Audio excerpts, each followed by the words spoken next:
up, YouTube? This is your boy Alex. I'm back with another great episode in my wrestling series. I decided to do it Saturday night. I don't want to wait until Sunday because I want to get back to my other YouTube channel. Every now and then I take a break from my other channels and work on my sports channel. Now, we only have just one more episode after this. And this is going to be part one of the season finale in my wrestling series. But before I get started, I got to make some shout outs. I got to make a shout out to this beautiful, sexy mamacita from 24 hours ago on Friday. I went to the Grove. There was this older Latina lady that said hi to me, so thank you. So I'm giving her a shout out. And then I had another sexy mamacita, Latina, that was like in her mid-20s who was driving in the car. And I guess she must have seen all my YouTube videos and she smiled and winked at me. So I got to give her a shout out. Thank you. The more you guys smile or wave or give me a thumbs up, the more you give me the motivation and the confidence to come on camera and make these YouTube videos. So those were shout outs from yesterday. And then, of course, we have some women today that I have to give some shout outs to. There was this black woman in her mid-20s, the late 20s, early 30s, who basically saw me come in the store, so I let her go ahead of me. So I'm going to say thank you for acknowledging me. So basically, that's three women who got a shout out. You know, two Latino women and one black woman. So I guess everybody likes when I give them shout outs. So I guess if we can get to the end of the year, every single time I will always do a shout out. It doesn't matter if you're young or old, black or white, a man or a woman. You watch my YouTube videos. If I run into you in person, I will give you a shout out. And when the time is right, I will make that video that's called Thank You to Everyone, so that one everyone can get a shout out. And when I say everyone, I mean everybody gets a shout out. Don't matter who you are, okay? Now on with the video presentation, it's going to be called Sex Game, the top 15 greatest world champions in wrestling, part 1. Now I apologize that that's a long title for a video. I also apologize that the video might get broken into two parts. I apologize because there's a lot of names on this list. So depending on how fast I can get through the list, I might try to cut it down between 25 to 30 minutes. Let's see if we can get it under 30. It's not a guarantee. If the video become 35, 45 minutes, I apologize. You know, it's not easy to put this list together of 15 of the greatest professional wrestlers to be the best champions, the greatest champions in professional wrestling. WWE, WCW, NWA, Japan, other wrestling promotions, all wrapped into one. And I apologize if your favorite wrestler is not on this list. Don't take it personal. Part 1's for the men. Part 2, we're going to get to the best women who were champions in professional wrestling to finish off the video series. Coming in at number 15 is, ooh yeah, the Macho Man Randy Savage. Can you feel the madness? Get into a Slim Jim. Now, Macho Man Randy Savage is everybody's favorite professional wrestler. Now, at one time in history, he was going to become a professional baseball player. He graduated from high school and college playing baseball, got an athletic scholarship playing baseball, and right in the middle of him trying to get into the pros, he met a couple of guys who were big and stocky, and he found out they were professional wrestlers. And then he took an interest, and then he got onto a circuit.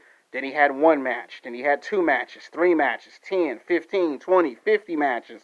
And then he transformed into this persona that if you wanted to have charisma, you got to be the Macho Man Randy Savage. What he done, not too many professional wrestlers can do. He's lasted 3 decades. He's won a lot of championships. He's made himself into an 8-time tag team champion. Won the tag titles 8 times. Then he gets into the AWA. Then he breaks into WWE. And then he comes in with this huge fanfare. If anyone could be as big as Hulk Hogan, Hulkamania, And on the same level as Roddy Piper, Ric Flair, it's Macho Man Randy Savage. Now, it's tragedy to what happened to him when he passed away in the car accident, due to a heart attack. It's just unfortunate. He did eventually get inducted into the WWE Hall of Fame, which was a good thing. But in his run in WWE, he did wrestle for I would say a very good 10, 11 years with WWE. He became a two-time WWE World Champion.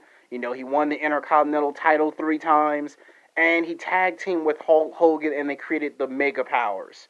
And for him to beat Ted DiBiase in a tournament for his first championship, and then for him to defeat everyone holding the title. Like, he would beat Mr. Perfect. He would take on the $1 Million Man. He would take on his bodyguard. He would take on all these guys, and then to lose the belt at WrestleMania 5 to Hulk Hogan. And his title reign was cut short due to that. But then he goes off to WCW in the 1990s. He's like in his late 40s, early 50s, and turns around and becomes a 4-time WCW World Heavyweight Champion. He wins the WCW World title 4 times. Becomes a tag team champion 4 times in WCW.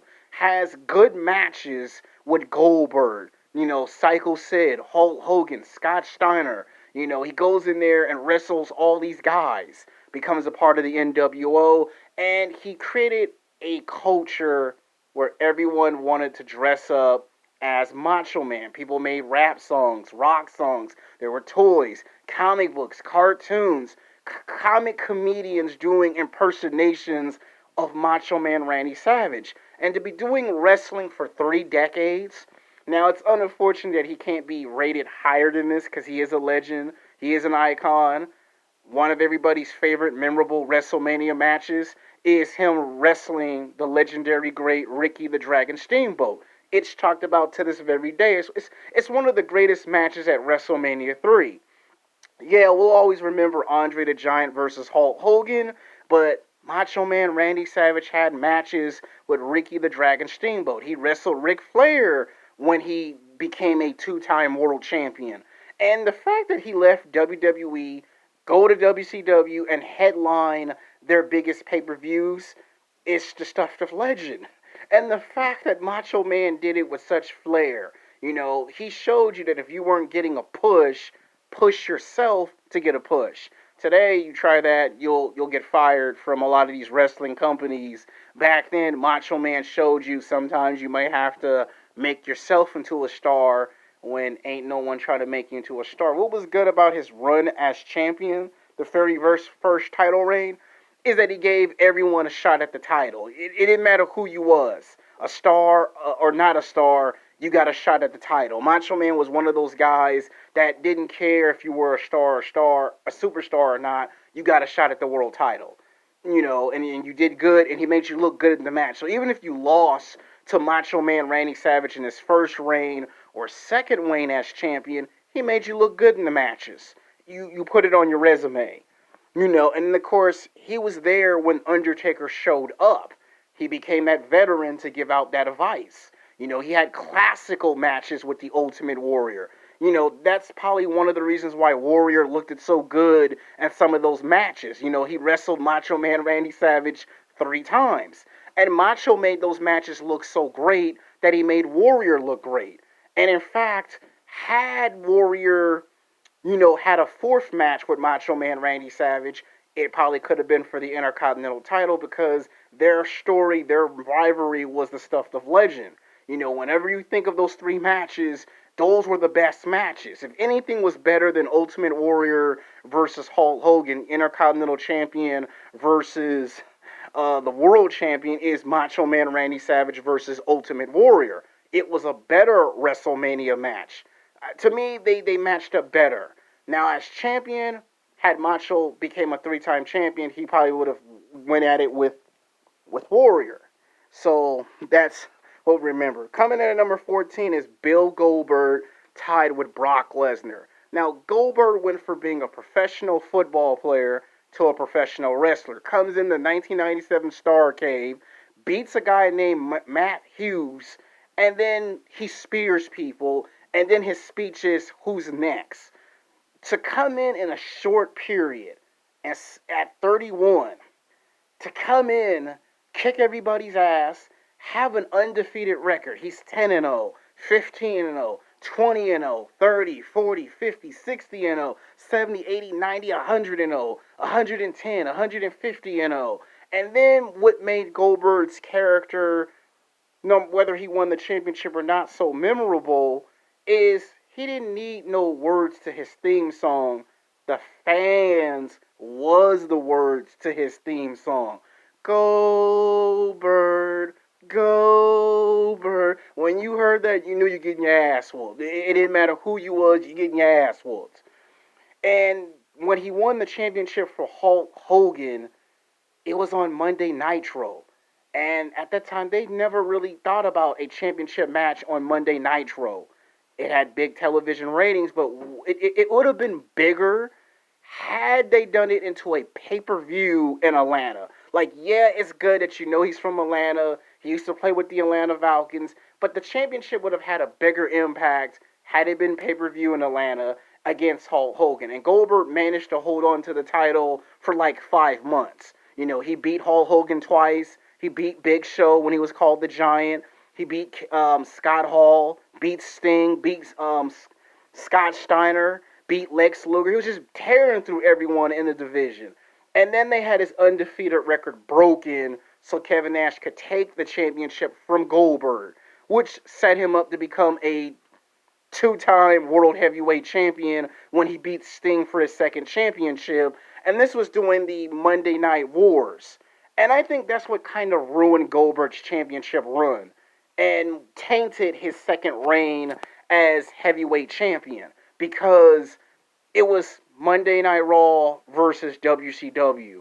And when he became a two-time heavyweight champion, instead of paying attention to Goldberg's second reign as champion, all of the talk was Monday Night Raw versus WCW Monday Nitro. When Goldberg became a three-time World Heavyweight Champion, he kicked Bret Hart and gave him a head concussion. Now, the match ended in a disqualification, but you knew Goldberg was going to win the title 3 times. Again, it made Goldberg look bad. So Goldberg's second and third reign, not so very well. His first title reign managed to last 5, maybe 6 months. So it's unfortunate that he can't go higher on the list. It's the way he was being done. Now, why is he tied with Brock Lesnar? Because Brock Lesnar is the next guy that reminds us of Goldberg. He just popped out of nowhere. Guy graduates from high school and college, wins a double NCAA championship, comes in less than a short while, tears through the division on Raw, and then gets a shot at the championship beating The Rock at SummerSlam. And then he goes on to beat everybody, holds on to the belt for 7 straight months, loses to the Big Show at Survivor Series, and then it sets him up to have to go against Kurt Angle. Kurt Angle, Big Show gets beat by Kurt Angle, and then it sets it up for Brock Lesnar to have to beat Big Show, which he manages to do, and then he has to go through Kurt Angle to get that title. And then what do we see at WrestleMania 18, right? What do we see? We see one of the greatest WrestleMania matches of all times. Brock Lesnar versus Kurt Angle, to see Brock try to become, a 2-time or a 3-time world champion. He manages to get the championship belt back. Kurt Angle's injured, so it made sense to switch the title and put it back to Brock. And then to see Brock have another title reign. And then ultimately, in the middle of his third title reign, we end up seeing Brock lose to Kurt Angle because Brock was a 2-time champion. Kurt takes the belt back. Brock beats Kurt Angle and takes the belt back, and it makes Brock Lesnar a 3-time world champion. And then, right in the middle of that third title reign, he looks powerful, he looks dominant, and then Eddie Guerrero happens. Brock loses control, and you see Eddie hit him with one of the greatest leg frog splash in WWE history and takes the belt from Brock Lesnar. Like, I was stunned to see Brock have the match won. There's nothing Eddie can do in this match, and Brock's going for an F5. All of a sudden, it's reversed. He kicks out, and the reign was over. And to me, when he came back in 2012 and he picked up three more championships to make it six, to make himself a six-time world champion, it just doesn't it doesn't feel the same when he puts the belt on. It's like there's something that he had from the beginning that when you look at his title reigns of today, they're missing. And it seems like that when he was with the UFC, he felt like a real world champion. Where in WWE, when he comes back in 2012, it's not the same. It's like there's something missing. That's why Brock's not higher on this list. And I know if Brock sees this video, he probably might transform into the Incredible Hulk and be angry and furious about it because he should be much rated higher than this.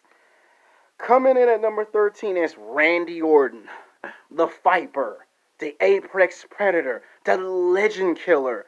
He is a third generation superstar. Three generations in the making. You got Bob Orton, Cowboy, Paul Abdullah Orton, and then you have Randy Orton. To come from a family of wrestling royalty, to come in 2002, and to just become the youngest WWE champion in history and break Brock Lesnar's record was impressive his first time as champion. Of course, it was a storyline that went wrong. We all know it's well documented. And Randy would beat Mr. X for the championship and lose the championship to Triple H. And then for Randy to have to go and take on The Undertaker sometime after that at WrestleMania elevated him. And then for Randy to be in his prime, beats Chris Jericho, beats Eddie Guerrero, beats Batista, turns around and beats all these guys, and then all of a sudden Randy wins the title twice. Then he wins it 3 times, 4, 5, 6, 7, 8, 9, 10, 11. Wins it 12 times. Been with the company for 17, 18 years, and he becomes a 12-time world champion. Now, Randy's first reign wasn't very good. Now, his second title reign lasted 7 months. His third title reign lasted 4 months. And his fifth and sixth title reigns lasted 2.5 months. But either the case is, he has done something in history that only a few guys can do. That's make his father and grandfather proud. Not too many wrestlers can do that. Besides Dwayne The Rock Johnson, Randy Orton has revolutionized wrestling. And the guy is still wrestling, so before his career is over, Randy could win 2 more championships. You just would never know. You know, he's an RKO away for 1 more title to complete his resume.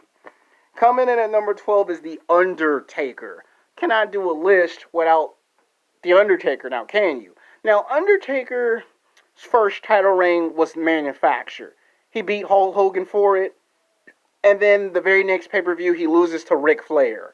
And his title reign is ruined.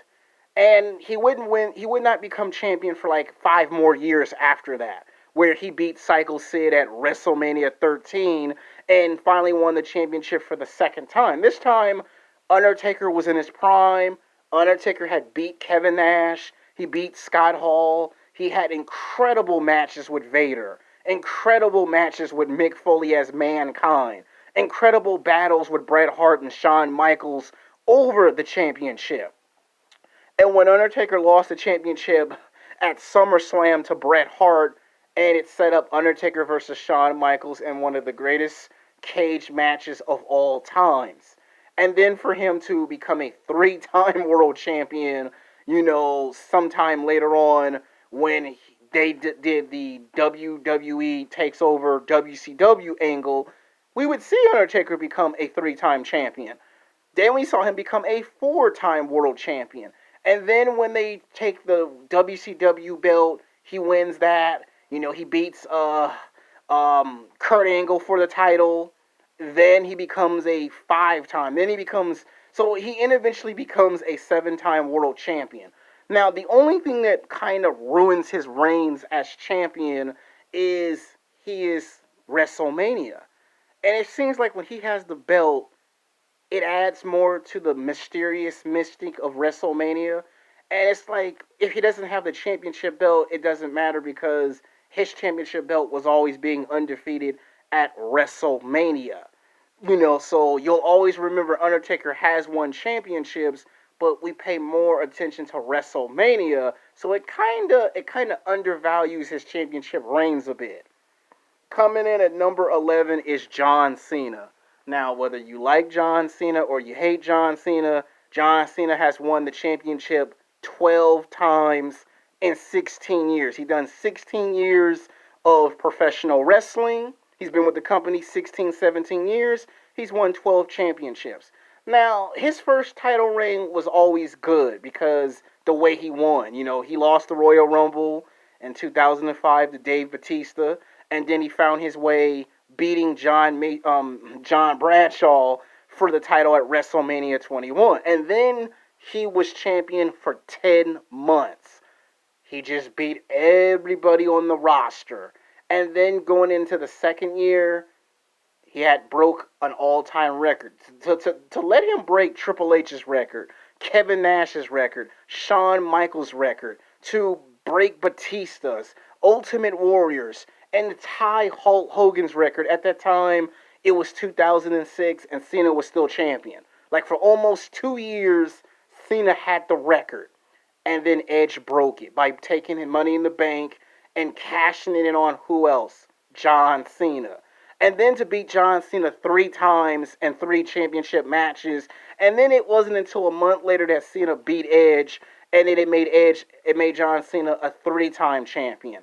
And then he would converse back and forth between Edge, Randy Orton. He become a 4-time champion.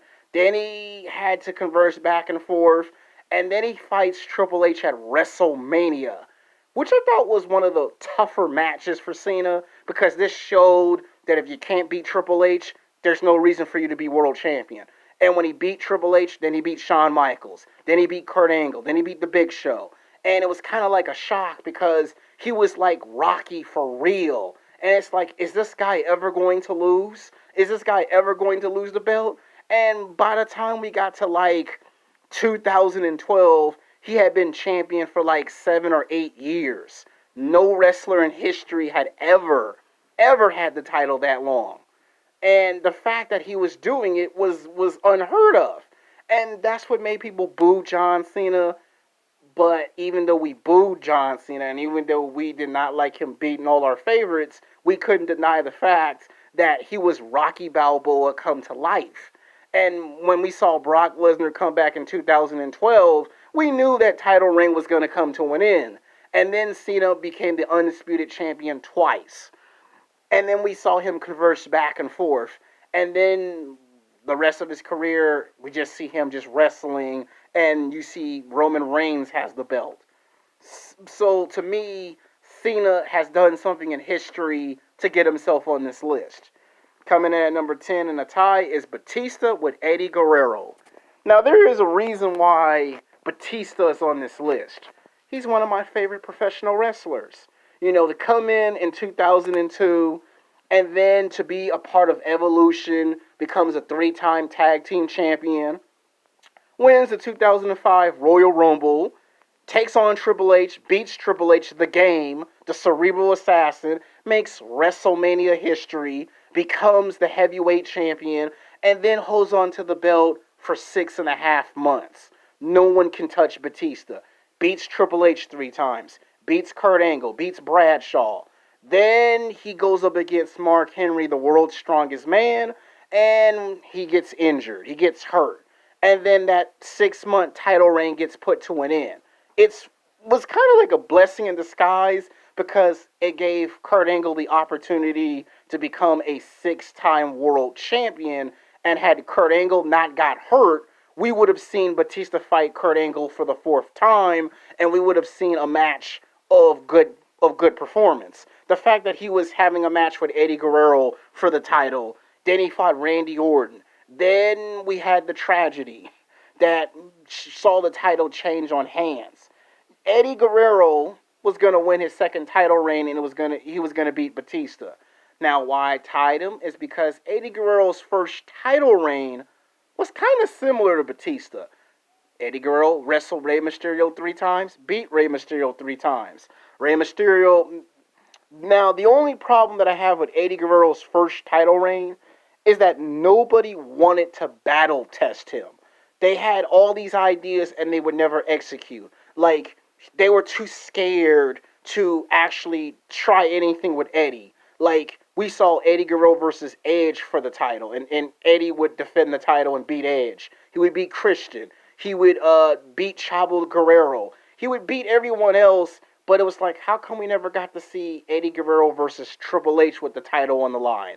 Eddie Guerrero versus Shawn Michaels, or Eddie Guerrero versus Undertaker. Had he lost those matches, it would have made the championship reign more real and more solidified. And when his title reign came to an end at the hands of JBL, it was kind of like nobody cared that he won the title. It's like, yeah, he beat Brock. That was the impact. He beat Kurt Angle at WrestleMania. And then it was like the high was over. And I felt like that was disrespect because Eddie spent years and years building for this moment to become champion.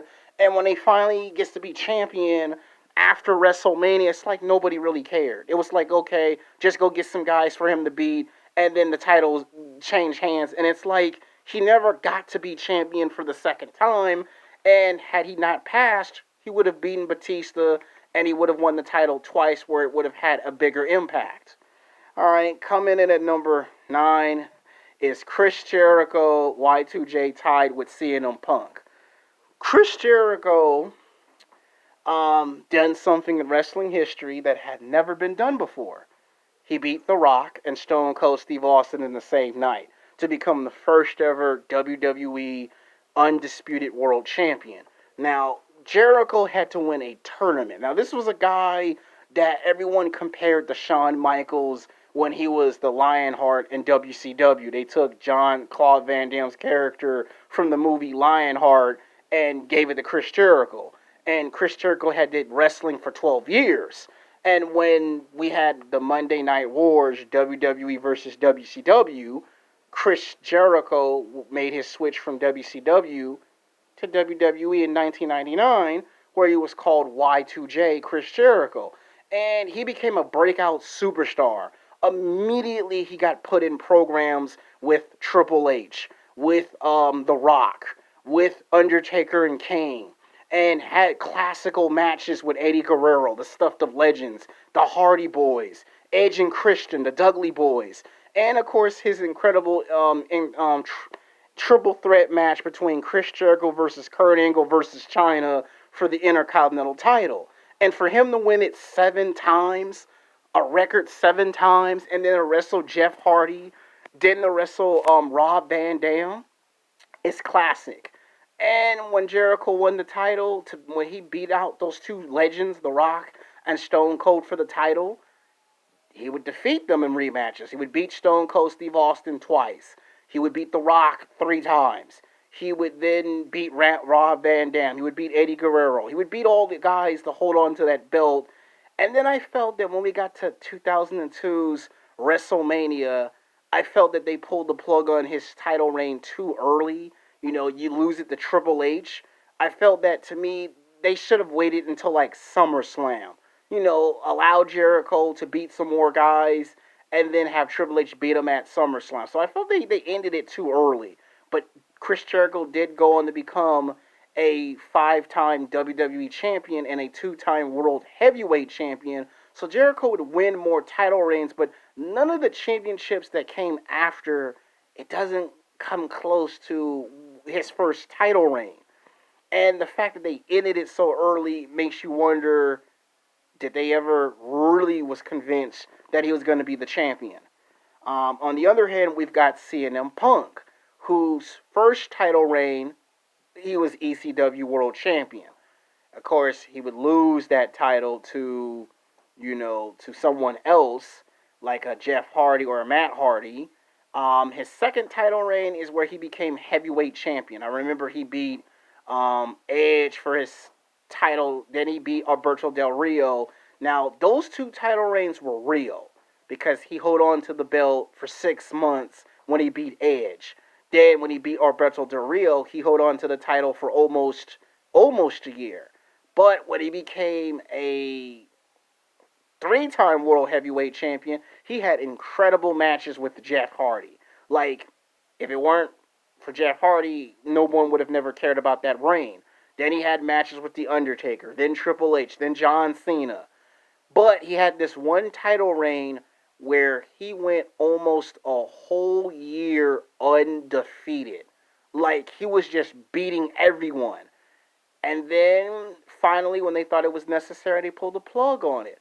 Now, to me, it would have been nice if he could have fought a bigger star that really could have made it worth, like, WrestleMania. CM Punk versus Undertaker, we got it. But the fact that he lost the title and then he got to be at WrestleMania with Undertaker, it kind of made the championships not matter as much. And it kind of ruined him as a wrestler because after that he was never the same after being pushed to win all those titles. Coming in at number 8 is Shawn Michaels Heartbreak Kid. He's one of my favorite professional wrestlers. Came in AWA, then made his way to the WWE with tag team partner Marty Jannetty and won the tag titles, and then hooked up with Kevin Nash and became a 3-time tag team champion, 3-time Intercontinental champion, and then Shawn Michaels won 2 Royal Rumbles back to back, 1995, 1996, the same year Michael Jordan won his 4th and 5th NBA championships. I mean, serious. Michael didn't win '95, but you know what I mean. The Bulls did come back, and Shawn Michaels won a Royal Rumble, and then lost to Kevin Nash at WrestleMania. And the problem for Shawn Michaels was he needed to get over the hump. He had so many opportunities at the title. He wrestled Bret Hart in 1992 twice and lost for the title. Wrestled Kevin Nash, lost. And then finally, Shawn Michaels in '96 kicked it into high gear, beats Bret at WrestleMania 12, wins the championship, and holds on to the belt for a record of 8 months. 8 months, 3 weeks, 2 days. And the fact that he held on to the belt for that long was insane. For 8 months, Shawn Michaels was the champion in his first title reign. Then he lost to Psycho Sid in Survivor Series. Then 1997 comes back, wins the championship, becomes a 2-time world champion. And then we see Shawn Michaels, from out of nowhere, give up the title. And then he becomes a 3-time world champion. And then he gets beat by Stone Cold Steve Austin at WrestleMania 14. And then we see Shawn Michaels retire. But then he comes back in 2002. And then in less than a month, they make him champion and he becomes a 4-time world champion. To be inducted into the Hall of Fame, to have 2 legendary matches with Undertaker at WrestleMania, to have a match with Hulk Hogan at SummerSlam, then to be the guy to beat Ric Flair and retire Ric Flair at WrestleMania. It's like, what more could you ask for the icon, the showstopper, Mr. WrestleMania? Shawn Michaels' first title reign to me was his best title reign. The second title reign, the third title reign, and his fourth title reign,